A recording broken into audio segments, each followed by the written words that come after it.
What's up guys, this is Massey. Welcome to another video. If this is your first time here and you want to learn how to deal with math and chemistry questions, start now by subscribing this channel and clicking the bell so you don't miss any video. So in this video I want to show you how to solve this trigonometric equation, which is 2 cosine theta equals to positive 1. And the theta must be between 0 and 2 pi. First thing I want to do, I need to isolate cosine by dividing both sides by 2. So I have positive 1 over 2. So cosine theta equals to 1 over 2.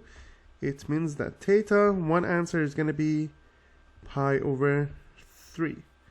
And then we need to have one more answer because that's changing from 0 to 2 pi. So we know cosine is positive both in quadrant 1 and quadrant 4.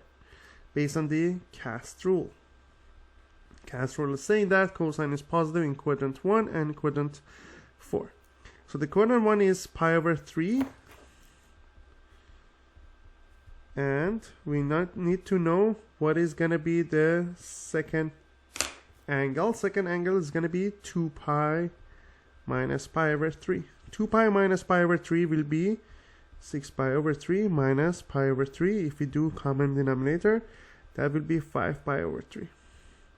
So we have two answers, pi over 3 and 5 pi over 3. I can write it in terms of degrees as well. Pi over 3 is 60 and 5 pi over 3 is 300. So these are the two answers.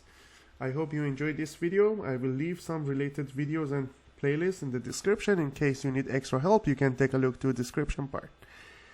If you found this video useful, please like it and share it with your friends, and don't forget to subscribe this channel because you have access to many other videos regarding trigonometric equation, trigonometric identities, and other topics in math and chemistry.